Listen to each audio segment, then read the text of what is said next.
Gloria a Dios. Dios bendiga a los que nos hemos agregado ya de último al ayuno. Gloria al Señor. Estamos muy contentos. Quiero que vaya a la Biblia rápidamente, el libro de Juan. Gloria al Señor. Capítulo 1, verso 1 en adelante. Gloria al Señor. Bendito sea Jesús. Dios bendiga a cada uno de los que estamos aquí en este ayuno. Creemos de que es un tiempo de gloria, un tiempo de poder, un tiempo donde venimos a llenarnos más de la presencia del Señor. Vamos a ver entonces lo que dice la Biblia, capítulo 1 del libro de Juan, verso 1 en adelante. Gloria a Dios.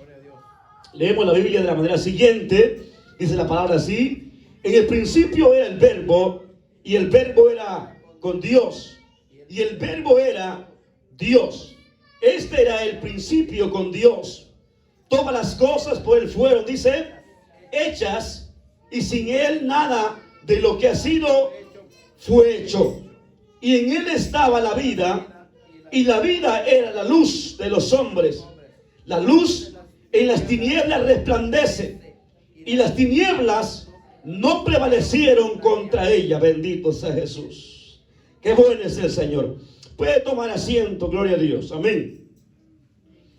En la vida cristiana, mi amado hermano, se necesita creer. Amén. Creer en alguien. Bendito sea Jesús. Y para usted, ¿qué significa ser cristiano? Ser cristiano significa es creer en alguien que en verdad lo pueda ayudar a usted. Bendito sea Jesús. Ayudarlo a usted.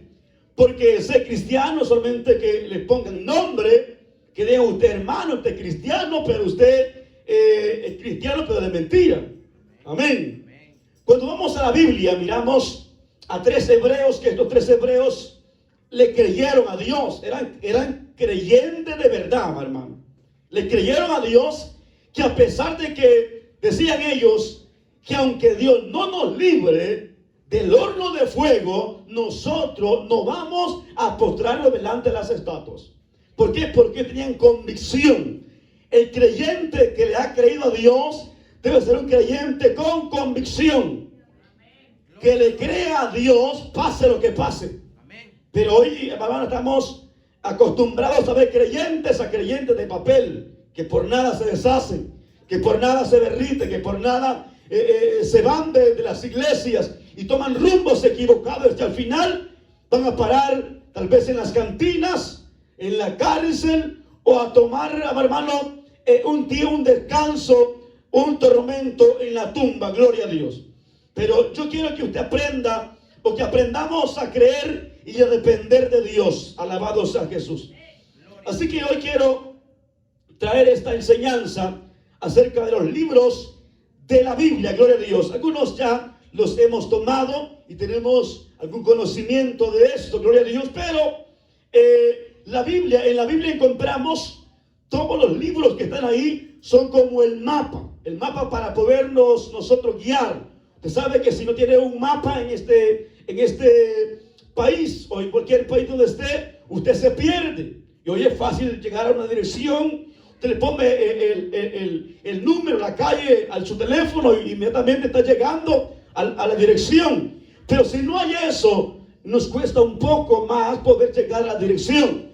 Pero cuando vamos a la Biblia, en la Biblia encontramos todo el complemento de estos libros y nos lleva a nosotros a un solo camino que se llama Cristo Jesús. Bendito sea Dios. Amén. Entonces, en esta mañana, nuestra meta es aprender los libros de la Biblia. Gloria al Señor. ¿Cuáles son las divisiones principales? ¿Cuáles son los temas de los varios libros? Yo quiero que, si puede notar, anote, si no, no hay problema. Gloria a Dios. Amén. El Antiguo Testamento, gloria a Dios, significa antiguo pacto de Dios con los hombres. Es el relato de la relación entre Dios y el hombre desde la creación hasta los 400 años antes de Cristo. Se divide entre libros históricos, libros poéticos y libros proféticos. Bendito sea Dios. Amén. Los libros históricos comienzan desde Génesis en adelante. Gloria al Señor. Libros poéticos desde Salmos en adelante. Libros proféticos desde Isaías en adelante. Pero quiero que usted tenga en cuenta esto. Gloria a Dios, que vamos a estar dividiendo cada libro para que usted entienda más claro lo que cada libro significa, para que tengamos nosotros una mente más clara acerca de lo que la Biblia nos dice de cada libro. Gloria al Señor. El Nuevo Testamento es el nuevo significado, o significa el nuevo pacto de Dios con los hombres. Revela a Cristo como el Salvador de la humanidad, relato de su vida, enseñanzas para la vida cristiana. También incluye la historia del comienzo de la iglesia cristiana y carta de los primeros líderes, como por ejemplo apóstoles, a las iglesias nuevas. Amén. Los evangelios dan el relato de la vida de Jesús, por ejemplo Mateo, Marcos, Lucas y Juan. Amén. Los hechos de los apóstoles son historias de los primeros cristianos que existieron después que Cristo ascendió a los cielos. Gloria a Dios. Las cartas son epístolas de Pablo a otros apóstoles, por ejemplo Romanos, Corintios, etc. Gloria a Dios. Y Apocalipsis es la profecía de la segunda venida de Cristo Jesús. Entonces aquí prácticamente le he dictado el resumen del Viejo Testamento y el resumen del Nuevo Testamento. Gloria al Señor. Poderoso sea Jesús. En la Biblia va a encontrar usted, por ejemplo, historia del nacimiento de Israel. Por ejemplo, está Génesis, Éxodo, Levíticos, Número, Deuteronomio. También puede encontrar en la Escritura la historia del exilio, cuando Israel fue cautivo y lo llevaron preso a Babilonia. Lo puede encontrar allí en Josué, Jueces, Ruth, Samuel, 1 y 2 Samuel, Reyes, Crónicas. Y la historia después del exilio lo encuentra en Esdras, Nehemías y Esther. Gloria al Señor. Y también puede encontrar los libros de la poesía, que es Job, Salmos, Proverbios, Eclesiastés y Cantares. Amén. Libros proféticos es Isaías, Jeremías, Lamentaciones, Ezequiel y Daniel. Libros profetas menores, Oseas, Joel, Amós, Abdías, Jonás, Miqueas, Nahum, Abacú, Sofonías, Ageo, Zacarías y Malaquías.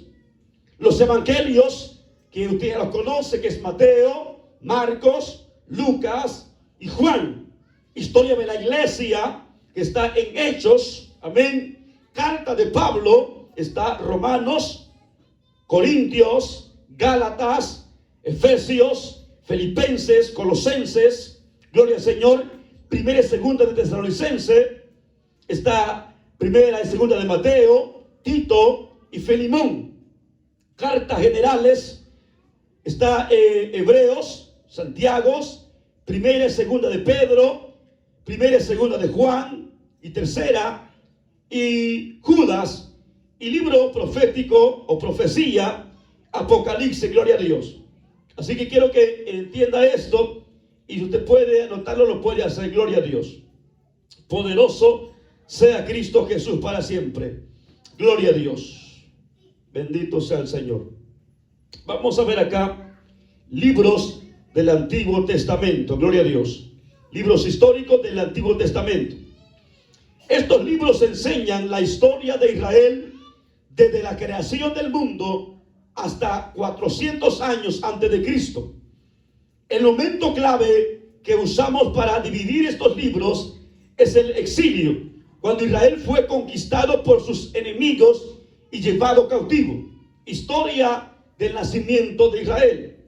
Por ejemplo, los libros pentateucos son Génesis, Éxodo, Levíticos, Números, Deuteronomio. Los hermanos que están yendo al instituto, eso como pan se lo saben. Bendito sea Dios. Amén. Entonces, aquí donde viene el nacimiento de Israel o del pueblo de Israel, cuando comienza desde Génesis hasta usted puede verlo hasta ahí, está Deuteronomio. Gloria al Señor. Historia de Israel hasta el exilio. Está Josué, Jueces, Ruth, Primera y Segunda de Samuel, Primera y Segunda de Reyes, Crónicas y libros después de el exilio, Esdras, Nehemías y Esther. Amén. Yo quiero que lo detengamos un momento acá. Vamos a ver el libro de Génesis. Amén. El libro de Génesis es el libro de los orígenes, de la creación, de la caída del diluvio, llamado Abraham y los patriarcas, los padres de Israel.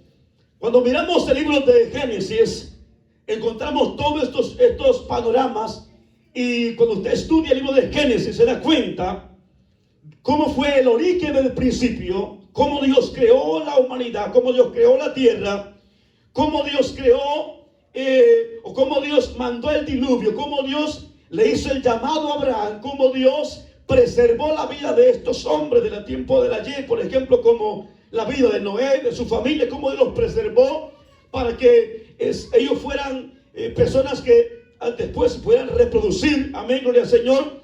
Y luego viene como Dios llama a Abraham, y luego Dios le da una promesa a Abraham, y luego Abraham se la pasa a su hijo Isaac, Isaac se la pasa a Jacob, y esto va en una cadena hasta que llega a crearse el pueblo de Israel. Amén. Donde nacen los patriarcas, después de Jacob salen los patriarcas, bendito sea Dios, y es ahí cuando se forma la nación de Israel, bendito sea Jesús, a su nombre. Éxodos es la liberación de Israel de la esclavitud de Egipto y también el pacto con Dios en el monte Sinaí. ¿Qué significa Éxodos? Significa la liberación de Israel de la esclavitud. Todos conocemos que cuando Israel estaba esclavizado, Dios se buscó un hombre llamado Moisés, y dice que lo preparó hasta que fuera el libertador del pueblo de Israel, y lo sacó. Y dice la palabra que Dios a través de Moisés los lleva al monte Sinaí, donde Dios hace pacto con ellos. Amén. Es ahí donde Dios le entrega los mandamientos a Moisés, lo lleva por 40 años allá arriba al monte Sinaí, está por allá, y mientras está allá Dios le entrega en sus manos las tablas de la ley. Por eso es que la gente sin ley no puede vivir, necesita una ley. Amén. Incluso nosotros en este mundo estamos acá. Imagínense si no hubiera ley, hermanos. No, hombre, hubiéramos como que animalitos anduvieran allá en las calles. Amén. Pero ¿sabe qué? La ley nos hace a nosotros distinguir entre lo bueno y lo malo, entre lo que no es de Dios a lo que es de Dios. Bendito sea Jesús. Amén. El libro de Levíticos nos enseña las leyes para el sacerdocio, la santidad y la adoración en el tabernáculo. Eso es lo que enseña el libro de Levíticos. Cuando usted va a leer estos libros, usted se da cuenta, voy a leer Éxodos, va a hablar de qué dijimos, de la liberación del pueblo de Israel de Egipto. Cuando va a leer el libro de Levítico, va usted a encontrar las leyes establecidas de Dios para el pueblo de Israel. Porque ahí no habían solamente estas leyes o estos mandamientos. Cuando Dios le da leyes al pueblo de Israel, le da leyes hasta cuando va al baño. ¿Ah? ¿Cómo debería de hacer? ¿Qué es lo que debería de hacer? Entonces, muchas cosas que de repente a veces nosotros no las hemos leído porque no nos damos cuenta. Amén. Por esa razón, vamos a ver lo que dice Números. Números es la desobediencia y peregrinaje de Israel en el desierto. ¿Por cuántos años? ¿Por cuántos años, hermanos, anduvo Israel por el desierto? Anduvo por 40 años Israel por el desierto. Entonces esto es lo que muestra Números. Dice que muestra desobediencia de Israel y de caminar por 40 años en el desierto. Entonces, por eso es que como cristianos hay que ser obedientes. Porque cuando desobedecemos, lo que hace Dios, que te tiene dando vuelta al mismo lugar y no avanza.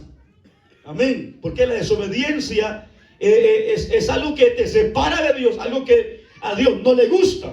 Aunque este pueblo tenía promesas, tenía las leyes, tenía los mandamientos, pero desobedecieron a Dios. Y eso es lo que pasa en los tiempos de hoy. Ustedes leen la Biblia, mensaje tras mensaje, pero nunca cambia.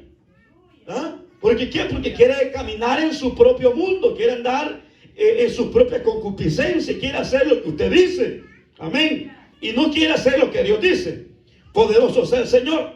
Deuteronomios da un discurso de Moisés preparándolo para entrar en la tierra prometida, repasando las leyes, promesas y advertencias de los libros anteriores. Que es Deuteronomio, dijimos que Dios da el discurso. En otras palabras, Dios está repitiéndole una vez más al pueblo de Israel las leyes para que se recuerden, porque una de las cosas que tenemos nosotros, que hoy escuchamos algo y al final se nos olvida.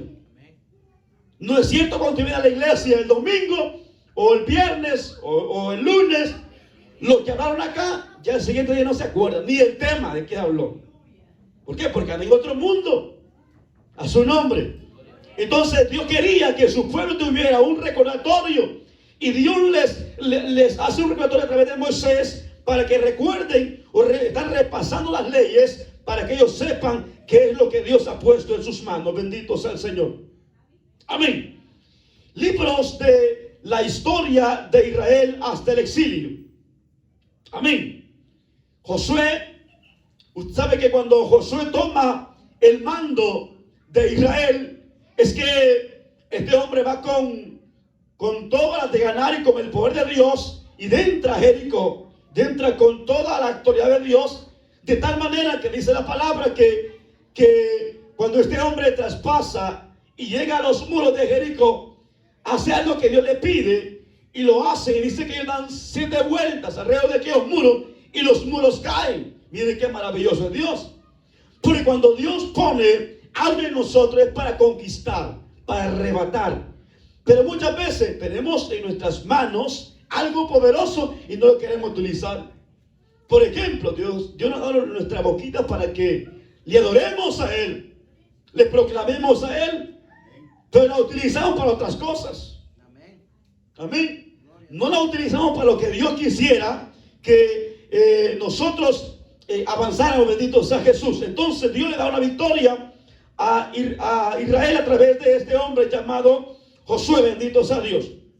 Jueces da a entender el gobierno de los caudillos, por ejemplo de Gedeón, Sansón, de los jueces que Dios había puesto en Israel. ¿Qué es lo que hace Jueces? Lo que hace entender que habían jueces que estaban en Israel. ¿Para qué? Para defender al pueblo de Israel, porque Israel, como siempre, estaba buscando lo contrario de Dios. Porque eso es así, hermano.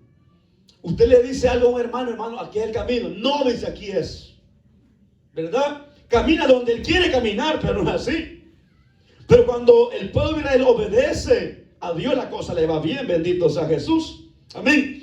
Primera de Samuel da el comienzo del reinado de Saúl, de un hombre que Dios había puesto en Israel. Por ejemplo, todo viene a través de pausas o de tiempos. En Israel habían profetas. Después de profetas hubieron ¿qué? Jueces. Después de los jueces el pueblo pidió ¿qué? Pidió rey. Después del rey, ¿qué es? ¿Ah? Entonces, ¿qué es eso? Que cuando habla de primera de Samuel, da el comienzo de el rey llamado Saúl, que ellos le habían pedido a Dios. Y también habla un poco de David ahí. Y también, segunda de Samuel, da a entender o se establece el reino o el reinado de David en ese lugar. De eso habla segunda de Samuel. Primera de Reyes habla de el hijo de David, un hombre llamado como Salomón. Dice la palabra que Salomón edifica el templo y el reino se divide. Por ejemplo, dice la palabra que David le había prometido a Dios que iba a edificarle un templo a Dios. Pero Dios le dice: mira, David, tú has sido un hombre de guerra, has derramado mucha sangre, no te voy a permitir que me levantes un altar o un templo a mí. Entonces se le dice: tu hijo va a ser el templo. Y por eso miramos, cuando habla aquí, Primera de Reyes, habla de que Salomón edifica el templo, y a través de eso el reino se divide en ese tiempo. Gloria al Señor. Segunda de Reyes habla del reino dividido entre el norte, que se llama Israel, y el sur, que se llama Judá, y habla también de la idolatría del exilio de Israel. Bendito sea Dios. Amén. Sabe que Israel, el pueblo de Israel se dividió en dos partes. Amén. Se dividió en dos partes por la desobediencia. En una parte se hicieron, ¿cuántas tribus, hermanos? Ayúdenme, por favor, hombre. Se hicieron 10 tribus, y en la otra parte se hicieron 2 tribus. Entonces Israel se divide en ese tiempo después de Salomón. Gloria a Dios. Crónicas habla del repaso de la historia de David. O sea que Crónicas da un énfasis: quién fue David, quién es ese hombre, cómo reinó, cómo hizo sus hazañas cuando él era rey. Segunda de Crónicas da el repaso de la historia de quién, de Salomón y de los reyes y el exilio. Gloria a Dios. Cuando se habla de exilio, se habla que el pueblo de Israel fue cautivo, lo llevaron cautivo allá a Babilonia, y estuvo ya cautivo por un cierto tiempo. Gloria al Señor. Amén. El exilio a Babilonia y a Siria conquistan a Israel y a Judá. Imagínense eso. La crónica habla de todo eso, y habla también del regreso del pueblo de la esclavitud, y regresan a edificar el templo de Dios. Por ejemplo, cuando los asirios llegaban, o Babilonia llegaba, estas gentes no crean que dejaban las cosas así. No, dice que destruían todo. Habían destruido el templo que este hombre Salomón había creado. Usted se imagina, Salomón había hecho un templo, un templazo, que hermano, que eso era las mejores maravillas de ese entonces. Pero a esta gente no le importaba. Ellos lo que hacían, agarraban lo más valioso y lo llevaban y destruían a todos a su paso, y de paso se llevaban a las personas para llevarlas cautivas y tenerlas allá encerradas. Amén. Y entonces miramos que en ese entonces dice la palabra que el pueblo de Israel allá cautivo se le permite regresar de regreso, y cuando regresa vienen a comenzar a sobreedificar o a edificar una vez más el templo. Bendito sea Jesús para siempre. Gloria a Dios. Entonces de eso habla lo que es Segunda de Crónicas. Los libros de la historia de Israel después del exilio, después del cautiverio, gloria al Señor, se llama Esdras. Esdras, gloria a Dios, vuelve con los israelitas y vuelven a edificar, a reedificar el templo. Vuelve también Nehemías. Los israelitas vuelven y reedifican las murallas de Jerusalén. Amén. Esther es una israelita en exilio y salva a su pueblo. Ahora, cuando miramos a estos 3 personajes, nos damos cuenta que cada uno hizo su función, y fueron también en el mismo tiempo que estaban ellos en el exilio, porque ellos fueron también parte del pueblo que llevaron cautivo. Pero estando allá, ellos regresan. Claro, todo es permitido de parte del Señor, porque Dios todo lo permite a su nombre. Y todos conocemos la historia de Esther, ¿verdad que sí, hermano? Entonces, son cosas que lo visualizamos en estos libros. Gloria a Dios. Yo no quiero meter más ahí, gloria a Dios. Aleluya. Libros poéticos. Libros poéticos. A ver, ¿cuáles son los libros poéticos, hermanos? Cantares y qué más. Salmos. Proverbios. Los libros poéticos son Job, Salmos, Proverbios, Eclesiastés y Cantares. Esos son los libros poéticos. Aprendíamos nosotros allá en la enseñanza que estaban dando el maestro acerca de estos libros, que no le podemos dar el énfasis así tal como suena, porque es probable que nos podríamos distorsionar nosotros al no poder entender o no poder discernir estos libros. Amén. Aprendíamos del libro de Job. ¿Qué aprendíamos, hermanos? Que teníamos muchas esas preguntas, ¿verdad que sí? Que habla la Biblia que Satanás, ¿qué decía? Que Satanás va al cielo, ¿verdad? Decía que se vino y se presentaron los hijos de Dios, y también Satanás se presentó también juntamente delante de Dios. Y bueno, hasta el momento, muchos de nosotros, como lo que hemos estado estudiando, tenemos el concepto de que sí, Satanás va al cielo, ¿verdad que sí? Porque la Biblia así lo dice. Pero cuando miramos en la Escritura y nos damos cuenta que el libro de Job es una poesía, y a una poesía, ¿qué es lo que se hace? Es como cuando usted rima una palabra con otra, ¿verdad? Esas son las poesías. Entonces, pero lo maravilloso de esto que aprendíamos es que Satanás nunca o no tiene acceso al cielo. Porque decía el maestro, si Satanás entra al cielo, entonces allá no es seguro. No hay entrada para él. No puede entrar al cielo. Entonces lo que el maestro decía es que lo que la Biblia está dando a entender, como es una poesía, da a entender que se presentan los hijos de Dios y también el diablo. ¿Qué es esto? Que la oración suya, las peticiones suyas y las peticiones del diablo, dice la palabra que el diablo es un acusador. ¿Qué es? El diablo es un acusador de la iglesia. ¿Quién es que nos acusa delante de Dios?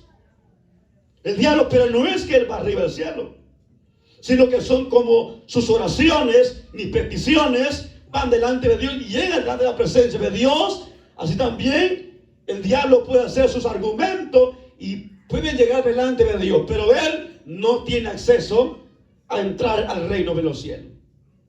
Entonces, eso aprendíamos, y algo importante cuando hablamos de estos libros, salmos, amén. Entonces, como aprendimos también que los salmos están divididos en varios libros, y es necesario que pongamos atención cuando leemos la escritura. Vamos a ver resumen de los libros poéticos. Job es un poema extendido sobre el sufrimiento en la vida humana. ¿Qué es Job? Es un poema extendido sobre el sufrimiento, ¿qué dijimos? De la vida humana. Lo que Job está explicando es que así como el hombre bueno y el hombre malo, pues pasa momentos duros y difíciles. Porque usted mira, Job era un hombre perfecto, un hombre justo, un hombre temeroso de Dios. Pero lo que da a entender esta poesía, este libro, es que también los hombres justos padecen momentos difíciles. Bendito sea Jesús, amén. Salmos, ¿qué son los salmos? Los salmos son cánticos, canciones y oraciones a Dios.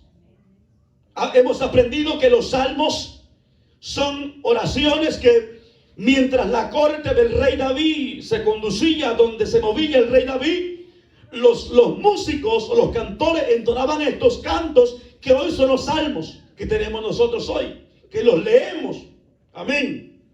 Y también son oraciones, por ejemplo, que hay hombres allí que han hecho oraciones. David hace unas oraciones después que dice que él peca delante de Dios, cuando peca con Betsabé, dice que él hace una oración delante de Dios como de arrepentimiento de lo que ha hecho. Entonces los salmos son canciones o son alabanzas o cánticos, amén, oraciones hacia Dios. Bendito sea Jesús. Y por eso cuando usted lee un salmos, no puede usted decir, bueno, este salmo lo escribió ¿quién? ¿Quién escribió los salmos, hermanos? Todos decimos, cuando leemos vamos a leer los salmos, creemos que solamente David escribió los salmos. Pero en los salmos hay muchos, hay como 125 salmos, si no me equivoco. ¿Cuántos son, hermanos? 150. No, 125 salmos. 150. Sí, 150 son por todos. Pero hay como 100 y pico de salmos que escribió ¿quién? El rey David.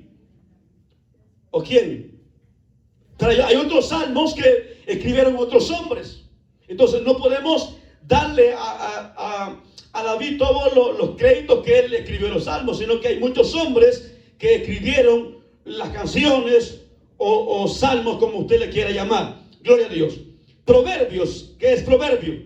Proverbios enseña prácticas sobre integridad en la vida humana. ¿Qué es? Proverbios enseña prácticas sobre la integridad en la vida humana. Cantares enseña, ¿qué es? Son poemas de amor, celebrando la relación entre un hombre y una mujer, de esposo a esposa. Amén. Eso es Cantares. Eclesiastés le da una exploración del significado de la vida humana. Dice Eclesiastés que después de haber indagado, dice acá este personaje dice, después de haber investigado, me doy cuenta que la vida es vanidad. Me doy cuenta que todo lo que existe es vanidad. ¿Por qué? Por ejemplo, se le otorga al rey Salomón, si no me equivoco, ¿verdad? Eclesiastés. ¿Sí o no? A veces ¿verdad? Pero dice que después Salomón era un hombre que había experimentado las riquezas. Un hombre que había hecho muchas hazañas con sus riquezas, que habían personajes de alta categoría que venían donde él, porque era un hombre de alto calibre en esos entonces. Y después él dice de que después de ver todo eso, la vida es vanidad. Dice que la vida es como la flor del campo. Amén. Que es algo que se desvanece. Por eso, hermano, todo lo que nosotros tenemos hay que ponerlo en las manos de Dios para que Él sea el centro de nuestra vida. Gloria a Dios. Bendito sea Jesús. Amén. Libros proféticos. ¿Qué son libros proféticos? Son predicaciones de los profetas inmediatamente antes, durante y después del exilio. Son exhortaciones al arrepentimiento y advertencias de castigo.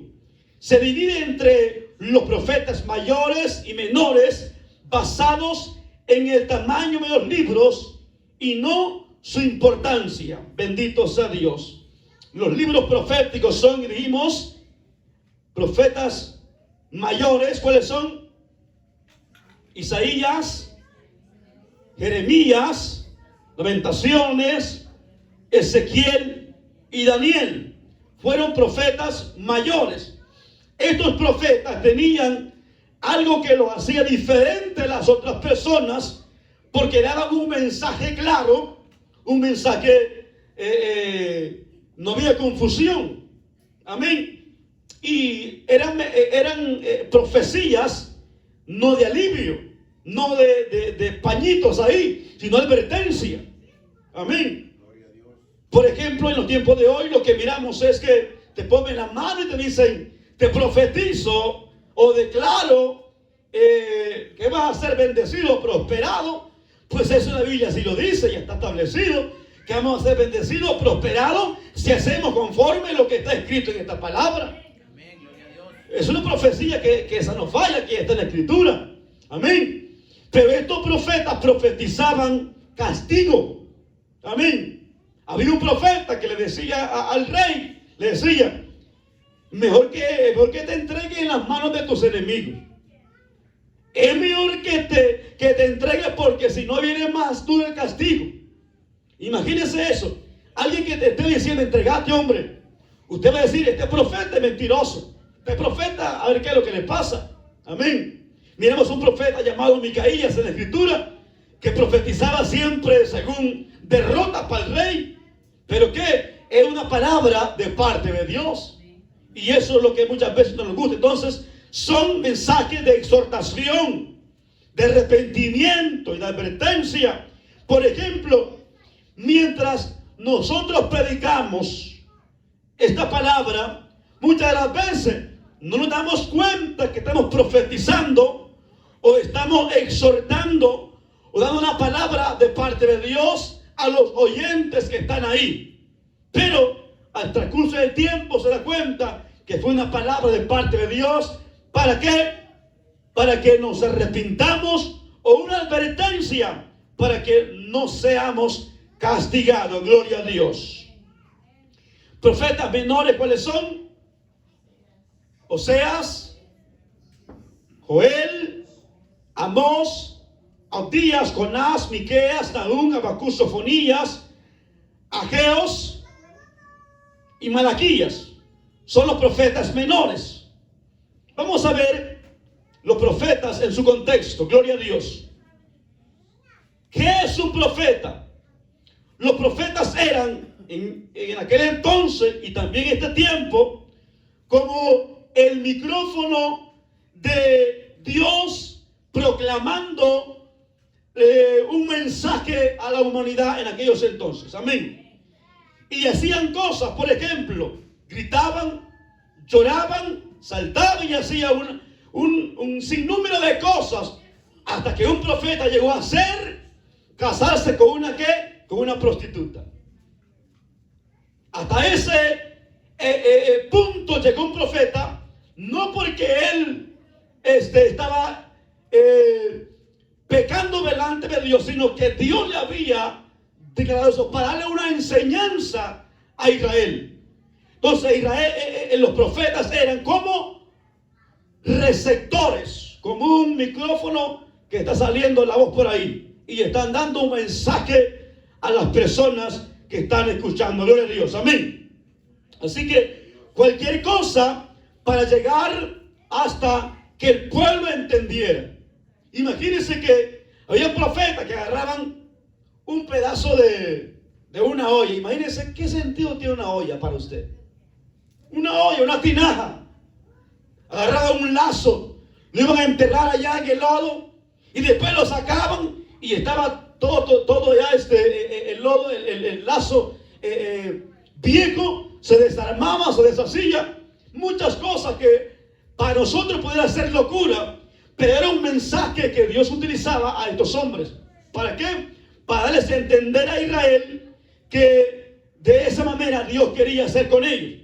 Por ejemplo, el profeta Isaías dice la palabra que, o Jeremías, si no me equivoco, dice que van donde el que está haciendo la vasija, y mientras mira que la vasija la está haciendo allí el alfarero, dice que la vasija se le cae de la mano, se le quiebra, y dice el Señor, dice, bueno, así como ha visto esa vasija, así yo puedo hacer con Israel. Yo lo puedo hacer de nuevo. ¿Por qué dice Dios eso? Porque Israel se había depravado delante de Dios. Y cada vez que Dios da un mensaje, o Dios daba una profecía, una advertencia, era para no castigar a Israel, sino ¿para qué? Para que ellos se abstuvieran de pecar, de hacer las cosas malas y de obedecer la voz de Dios. Bendito sea Jesús. Amén. Poderoso sea Dios. Amén.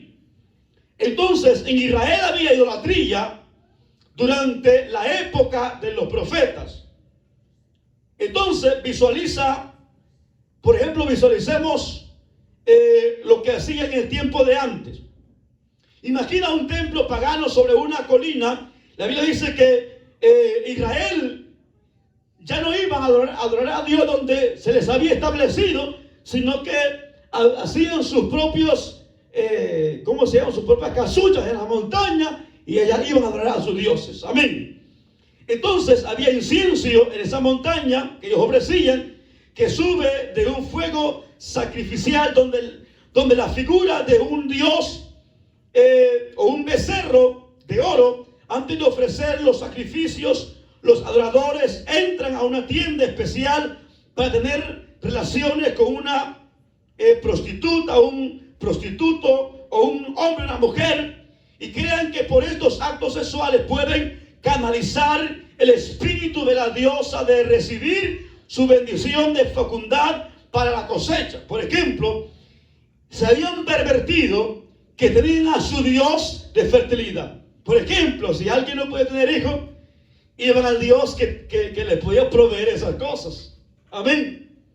Y hacían cuantos ritos que se acostaba uno con hombre, mujer con mujer, o cuanta cosa, a modo de tener satisfechos según a su Dios, para sentirse seguros ellos en el ambiente donde ellos se estaban moviendo. Gloria al Señor. Pero aún más terrible que tales abominaciones cometen atrocidades y horrorosas, y hay cosas que muchas de las veces nos damos cuenta cuando leemos la Biblia, que Israel, amados hermanos, había pervertido y tenía ya a sus dioses, tenía sus ¿cómo se llama? Sus lugares altos donde ellos iban a adorar a su Dios, y allá estaban, y ya no iban a adorar a Dios donde se les había ordenado. Bendito sea Dios para siempre. Entonces, miremos acá, gloria a Dios. Dice que se ponía un altar en cualquier casa o colina. Dice que no se tenía que viajar al templo en Jerusalén para adorar a Dios como manda hacer el Señor. Ellos, por ejemplo, es como hay gente que en estos tiempos que dice, hermano, ¿para qué ir a la iglesia? Si yo en la casa puedo hacer culto, pues, yo solo. En la casa yo puedo orar, en la casa yo puedo leer la Biblia. Entonces está en desobediencia, no está obedeciendo lo que Dios está diciendo. Amén. Entonces, para ellos era normal esto. Dice, todo el país tenía sus dioses y diosas. Israel era la única nación que adoraba a un Dios espiritual e invisible. O sea que todas las naciones a su alrededor tenían sus dioses paganos. Pero, como dicen por ahí, de tanto hermano, estar ahí, que se les pegó la maña a ellos. Amén. Por eso un creyente puede hacerse o separarse para Dios y no hacer las costumbres que otras personas hacen. Amén. Porque, por ejemplo, si usted anda con borrachos, ¿a qué aprender? Aprender a tomar, pues. Si usted anda con chismoso, ¿a qué aprender? Aprender a ser chismoso. Si usted anda con un espiritual, ¿de qué va a aprender? Va a aprender a ser una persona espiritual. Si usted anda con alguien que le gusta predicar, evangelizar, va a aprender eso. Amén. Entonces Israel está en medio de esas naciones y cada una de ellas tenía sus dioses. Amén. La única nación que tenía dioses como ellos era Israel, porque tenía un Dios verdadero. Amén. Entonces tenía sentido creer en un Diosito que le resolvía sus problemas, bendito sea Dios, diferente a lo que Israel tenía. También tenían ídolos que podían ellos tocar, podían verlos y podían ir delante de ellos. Entonces a mucha gente le gusta eso. Amén. Por ejemplo, a gente le gusta que la cosa todo sea fácil y tranquilo. Amén. ¿Qué es eso? Que no le gusta compromiso, pues. Usted sabe que la gente que está allá adorando a los ídolos, a eso la gente va ahí, no hay compromiso de cambio. ¿Por qué? Porque él o ella va a ese lugar, adora a su Dios, le da un beso al muñeco, se va para la casa y tranquilo. Y no hay problema. Llegó igual y se va igual para su casa. Y no hay una respuesta de cambio en esa persona. Entonces, para ellos, para esos pueblos, era lógico ver a un diosito de lo que ellos tenían, que lo besaban, lo oraban y estaban ahí, pero no había cambio a su nombre.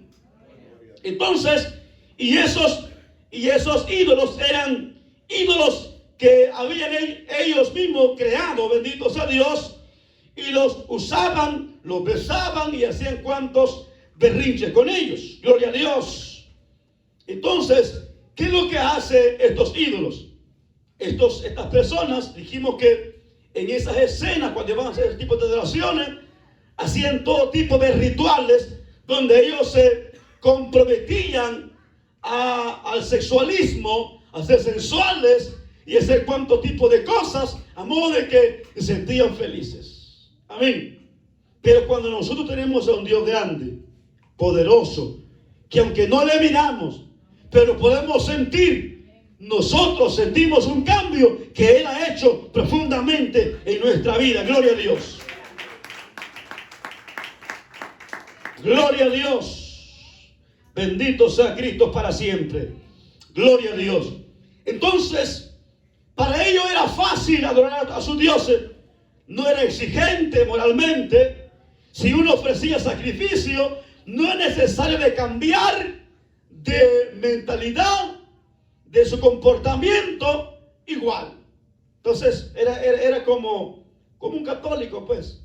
Incluso hay creyentes dentro de las iglesias cristianas que parecen católicos, que no hay un comportamiento genuino delante de Dios.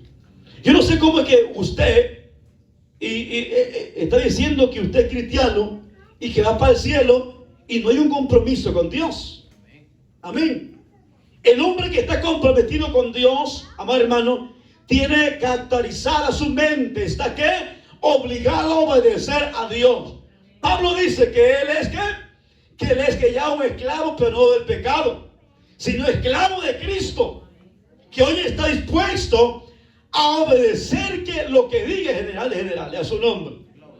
Poderoso sea Dios. Así que el mundo lo que ofrece allá afuera es placeres, y le ofrece a usted, a los cristianos aún les ofrece todas las cosas. Mira, le dice, si tú me obedeces, vas a tener plata, mujeres, vas a probar de todos los sabores que tú quieras. Pero si me obedeces, ¿ah? Y no va a ser necesario que vayas los domingos a la iglesia. No es necesario que vayas allá a arrodillarte, ayunar, a orar. No es necesario eso. Tú eres tranquilo así, eres feliz. Y la gente se agarra de eso. Y por eso que muchas veces los cristianos se vuelven fríos y apagados. Que pareciera que es un pedazo de hielo que vendrían allá en el tiempo, allá en Centroamérica. Y unas marquetas así, miren, que parecían costal. Ahí parqueado en la silla. Ahí está el pedazo de hielo, allí está frío. Amén. Pero ¿qué Dios hace con nosotros? Aún de eso frío que está ahí, Dios puede hacer cosas grandes con nosotros. Si nosotros nos disponemos a ¿qué? A obedecer su palabra. Miremos lo que dice Éxodo 20, capítulo 1, verso 5. Gloria a Dios. Los profetas advierten a la nación. ¿Y qué es lo que dice aquí esta palabra? 20, capítulo y verso 1 al 5.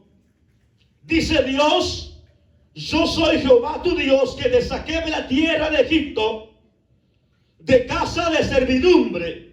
Que dice: no tendrás dioses ajenos delante de mí, no te harás imagen, no te inclinarás a ellas, ni las honrarás, porque yo soy Jehová tu Dios, fuerte y celoso.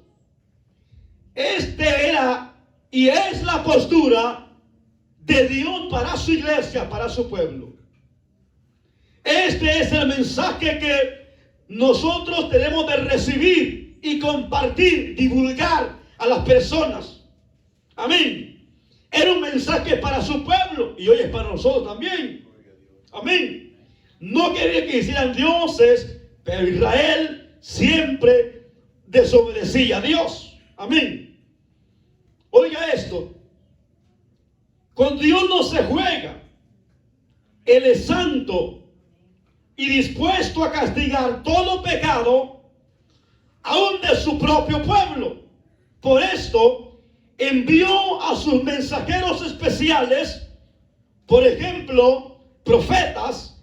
Estos profetas escuchaban la voz de Dios y la transmitían el mensaje al pueblo y predicaban un mensaje liviano, fuerte. ¿Cómo era? Era un mensaje fuerte. Amén. Era un mensaje fuerte. ¿A qué? Es como cuando usted va manejando en su vehículo y usted va como a 40 millas por hora, pero de repente ya le aparece un stop. ¿Qué va a hacer usted? ¿Se va a ir o va a parar? Se va a detener porque es la ley. Entonces es lo que Dios quiere con nosotros y es lo que Dios hace con sus profetas, con el mensaje que Él nos envía, que paremos de hacer las cosas. Que no sigamos más adelante con el mismo ritmo que llevamos, porque vamos a fracasar. Si nosotros obedecemos y estamos atentos a su voz, la cosa va a cambiar en nuestra vida. Vamos a ser personas útiles, instrumentos escogidos de Dios para hacer cosas grandes de sus manos. Amén. Así que arrepiéntase si no dejan de adorar a los ídolos, le decían estas personas.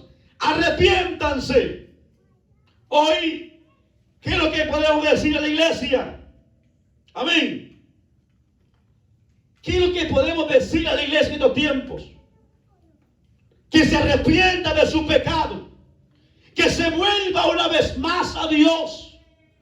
Que ese amor que tenía antes, que esa pasión que tenía antes, vuelva a usted.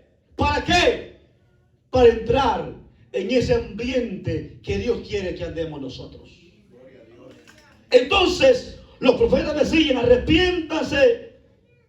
Si no dejan de adorar a los ídolos, serán conquistados por sus enemigos y llevados cautivos a otras naciones y Israel será destruido.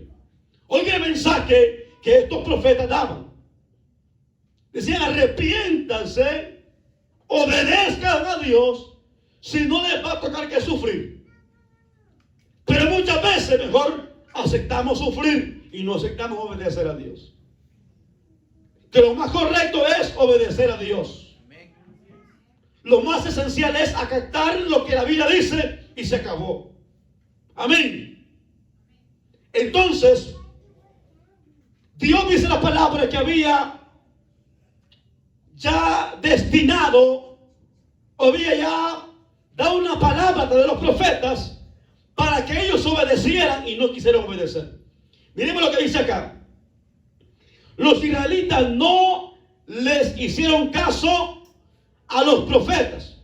Por esto fueron conquistados por las naciones fuertes. Primero, los asirios los conquistaron a Israel en el norte. Y unos 200 años después, Babilonia conquistó a Judá, el sur, y quemaron el templo, robaron los utensilios preciosos, mataron a hombres, mujeres y niños, y sacaron los ojos al rey de Israel. Y Judá llevaron un remanente pequeño al cautiverio, a Babilonia y a otros países extranjeros, y pasaron, dice ahí, 70 años en exilio, en esclavos. Pero cuando se cumplió el tiempo de su castigo, Dios hizo que volvieran a la tierra de Israel una vez más. En esa época, después del castigo, Dios envió a otro profeta para animarles y serle fiel a Dios y que edificara el templo y la ciudad de Jerusalén. Oiga cómo es Dios de amoroso con nosotros. Que a pesar que usted sea rebelde, que sea tal vez desleal con Dios, Él te da un tiempo allá para que aprendas a vivir la vida.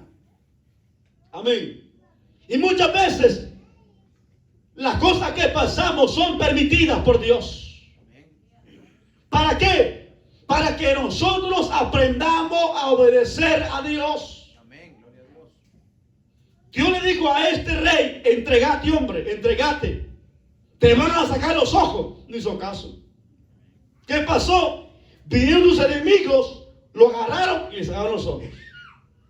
Ahora, ¿qué es esto? Que la causa de la desobediencia los lleva a estar cautivos por 70 años. Después de 70 años, Dios les permite regresar una vez más. Que hablamos que fueron, ¿qué? Que vino Esdras y Nehemías en ese entonces a sobreedificar el templo, muro de Jerusalén. Pero es ahí cuando hay que nosotros como iglesia aprender a obedecer a Dios. Amén, gloria a Dios. ¿De qué le sirve a usted que se llame hermano, hermana, cristiano, como se quiera llamar, y al final es desobediente y viene a ser castigado por no obedecer a Dios. Eso es lo más duro. Amén. Es difícil, amado hermano, ver a un cristiano que esté pasando el tiempo difícil, pero Dios lo permitió para darle una lección. ¿Una lección para qué? Para que cuando regrese no vuelva a hacer lo mismo. Cuando Israel regresa después del cautiverio, todavía Dios dice, les envía profetas y los manda, le dice, para que me los motives, para que me los anime, para que le diga que sean adelante. Pero aún así el pueblo se porta rebelde con Dios. Entonces, lo que Dios hace, hermano, es que si en nosotros salimos del cautiverio, somos libres por Cristo, disfrutemos la libertad. Disfrutémosla. Pero no hagamos la libertad como libertinaje, sino que aprovechemos, disfrutemos el ser cristiano. Porque muchos lo agarran como que es aburrido, hermano, el ser cristiano, a su nombre. Bendito sea el Señor. Entonces, este castigo es un ejemplo y una advertencia. ¿Para quién? Para nosotros. ¿Para qué? Por esto el Señor deja en su palabra el récord de mensaje de los profetas. De ellos aprendemos que serle fiel a Dios es algo serio, porque con Él no se juega. ¿Para qué Dios deja el mensaje escrito en estas palabras que nosotros leemos? ¿Para qué? Para que tengamos memoria de lo que Él ha hecho con nosotros y que aprendamos a obedecer a Dios sobre todas las cosas. Amén. Pues claro, serle fiel a Dios no es nada fácil, pero sí se puede. Sí se puede.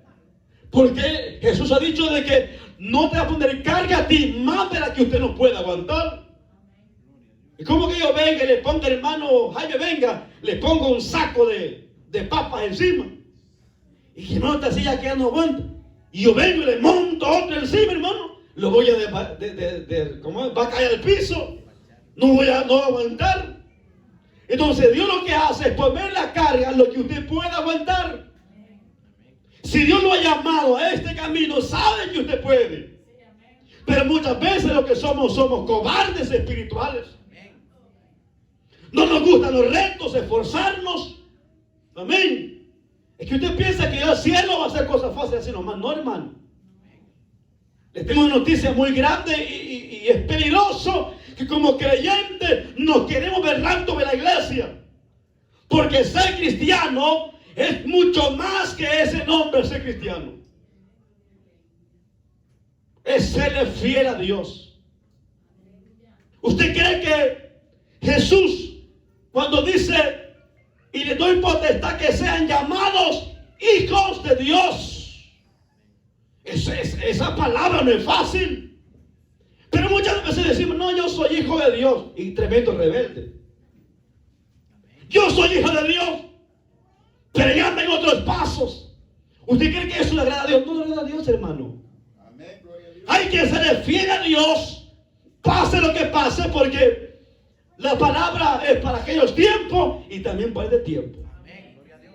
Así que cuidado con andar jugando con el evangelio, porque podría ser que nos pase como Sodoma y Gomorra. ¿Ah? Bíblicamente dice que Dios castigó en el tiempo antiguo al ser humano con agua, pero hoy va a ser con fuego. O no va a ser con agua y lo van a bañar, no, hoy va a ser fuego. Hoy no va a tragar agua el hombre, va a ser fuego que va a tragar. Es importante que tengamos en cuenta eso. Que podría ser que usted durmiendo en su cama esté y mire, a este rebelde dice Dios, no, este rebelde lo manda rápido, le corta la vida. ¿Ah? Por eso es bueno ser agradecido con Dios, amado hermano. A su nombre, poderoso sea Jesús para siempre. Gloria a Dios. Bendito sea Jesús. Cristo vive y reina por los siglos. Amén. Los profetas recibieron profecías de varios eventos y a veces combinadas en un solo sueño o un solo mensaje. Por esto hay que reconocer que una sola profecía puede referirse al exilio o el regreso a Jesús y al final del mundo. Todo se puede mezclar en una profecía. Para entenderlo mejor, pensemos en la vista de una cordillera lejos, y es difícil distinguir a distancias entre cada montaña. Es casi con los profetas no se les fue posible muchas veces entender la cronología de los eventos que pudieron ver. Gloria al Señor. El profeta ve todo en el mismo horizonte. ¿Qué es esto? Que Dios le da al profeta un mensaje no fuera del contexto de la Biblia, ni fuera del contexto de otro profeta, sino todo va alineado. Amén. Por eso los profetas profetizaban, y todo lo que profetizaba viene a encajar en el Nuevo Testamento. ¿Por qué? Porque ellos van con una sola dirección. No hay otra dirección y no hay otro camino donde ellos puedan tomar. Bendito sea Jesús. Poderoso sea Dios. Cristo vive y reina para siempre. Gloria a Dios. Las predicaciones de los profetas y acciones son más fuertes que las palabras. Le dijimos que ellos hacían ¿qué? Muchos, por ejemplo, gritaban, habían saltos y muchos escándalos que hacían. Los profetas usaban cualquier cosa para captar la atención de su pueblo duro. Vamos a ver los siguientes ejemplos. Miremos lo que dice. El profeta Oseas se casó con una mujer infiel. Miren lo que dice este hombre, como una hazaña para hacerle ver a Israel que ellos están prostituyéndose como pueblo de Israel, que estaban metidos o estaban ellos siéndole infiel a Dios. Miren cómo este hombre toma este ejemplo, pero todo es permitido por Dios. No es que usted hoy va a ir a la mujer, ¿verdad? No se puede, porque estas cosas son espirituales, gloria a Dios. Jonás fue vomitado por un pez. Oigan, las hazañas o las cosas que Dios hace con los seres humanos, con los profetas, para hacerle entender a una nación, a un pueblo, el mensaje. ¿Hasta dónde puede llegar un mensaje de Dios? Amén. Ezequiel no pudo llorar cuando su esposa murió. Imagínense. Algo que es inevitable cuando una persona muere, un familiar de nosotros, ¿verdad? A menos que ella la esté ya mandando, ya tenga otro, ¿verdad? Ahí con el ojo así, ¿verdad? Solamente así no llora, bendito sea Dios. Pero no podemos decir de este profeta de esa manera, porque fueron hombres usados por Dios que lo usaban como reflejo para un ejemplo para Israel. Bendito sea Dios. O sea, puso nombres, no amado y no mi pueblo, a sus hijos. Oiga bien, le puso nombres a sus hijos un poco raros. Amén. Pero todo esto tenía un significado para Israel, para sus profecías, para el mensaje que él daba a la iglesia, a su pueblo. Amén. Entonces, miramos a Jeremías, que andaba, dice, con un yugo de madera y hierro, una ilustración del cautiverio que les esperaba a Israel. Vaya, ahora si ustedes ponen un yugo en su cuello, cualquiera lo tiene de loco, ¿verdad que sí? Imagínense. Pero este hombre, Jeremías, se puso el yugo, ¿verdad? Se puso el yugo y lo andaba ahí. Y le dijo, así van ustedes a ser esclavizados. Les van a poner el yugo si no se arrepienten. Entonces, claro, y sucedió tal como el Señor lo profetizó a través de estos hombres. Estos hombres hacían hazaña, ¿para qué? Para mostrarle a Israel el mensaje claro, para que ellos entendieran de qué manera debían de conducirse delante de la presencia de Dios.